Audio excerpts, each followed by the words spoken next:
Hello everyone, Ryan here with another 2020 Subaru Outback tip for you. This is video 3 in a series talking about the onboard TomTom navigation system. In the first video we talked about basic navigation, how to move around, zoom in and zoom out. In the second video we talked about points of interest and how to search for points of interest using the touchscreen.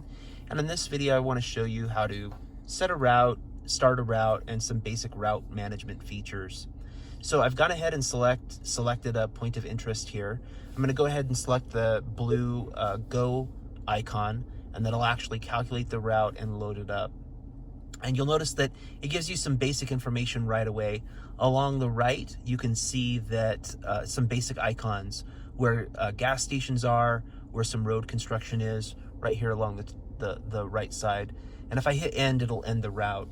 To actually start navigating, I can hit the top icon up here.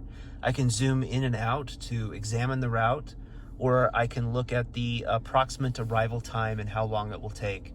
So here we have a route to the airport. It says that the airport is 37 minutes away, given current traffic conditions. So we're going to go ahead and activate this route by hitting Let's Go in the top. I'll go ahead and press that. And this will actually start the navigation process. So once we're in this navigation process, there's some things you can do to examine the route and change what you're seeing. But first I wanted to show you what the different screens look like when you have a route loaded. So you'll remember we hit this little arrow here on the left, and that changes our point of view. So here you can see that we're pointed the wrong direction. It says we need to turn around. So our route is actually behind us. If I press this again, it gives us a top-down view. And again, it doesn't look very interesting because our route is all behind us here. I'll go ahead and zoom out a little bit. And then if I press it again, it gives me a true north view of where we're at. So you can see the full route there, where gas stations are along the way with our route, where road construction is occurring, and so on. So if we wanted to manipulate this route or change its settings or play with the route a little bit, what you can do is press the menu icon over here in the lower left, and you'll notice that this current route icon is lit. If I go ahead and press the current route selection, I get a whole bunch of other options. I get the ability to erase the route, tell the navigation system to find an alternate route, avoid a blocked road, avoid part of a route, show instructions. This is actually kind of helpful if you want to see a full list of all the instructions that you'll need to take along this route. You can go ahead and see all of those here.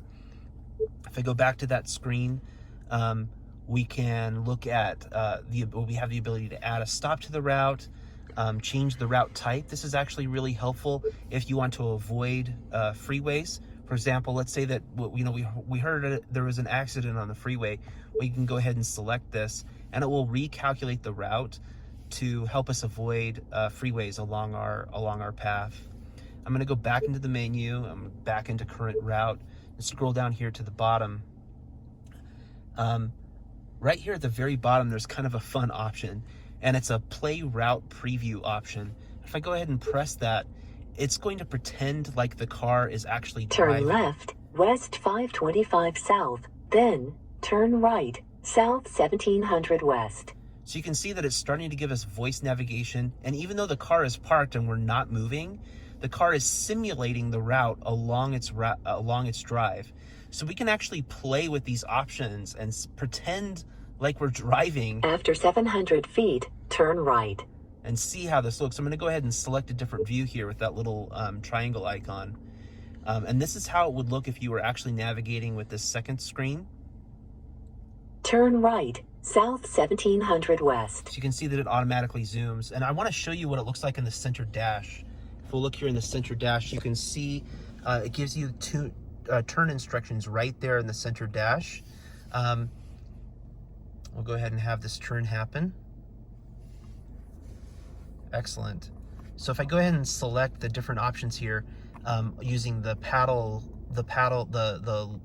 up and down arrows in the lower left of the steering wheel, I can select after 1/4 mile, turn left, West Main Street. The navigation screen, and that will show me the turns how far I am, so I can have a little bit of assistance there as I make this navigation. So as we play with these features and play with this simulated route, we can go ahead and speed up time. If I press this little 1x here, we're now driving the route twice as fast. And if I press it one more time, we're driving it 4 times as fast. Now, I've noticed in this mode, it doesn't give the voice navigation prompts, probably because it's just going too fast. But it helps you quickly see points of interest along the route, or what you might face, or which turns you need to make. And it's also a way to learn how to use the navigation systems while you're not driving. This is actually probably the best tip that I can give you in this video, is you want to learn how to get into this mode and play with these settings, play with the navigation while you're not driving, so you can actually really explore the options, you know, all the different settings that are available while you're driving, get things set up the way you like. T68 North Redwood Road for 7.9 miles. Right, so you can adjust the volume. If the volume's too loud, you can turn it down. You can try the different map modes, so you can find the one that you like best. You can play with zooming in and zooming out, and I'll do that all safely, you know, while you're not actually driving. And the best part is you don't have to deal with traffic. So, all right, I'm going to go ahead and end the video there, just because I feel like that there's already so much content already that we've gone through. I want to thank you for your time and appreciate it. Our test vehicle today is the 2020 Subaru Outback Limited XT. I'm the owner of this vehicle. I don't work for Subaru or a Subaru retailer. These videos are just there to help other owners get the most out of their Outback. Thank you.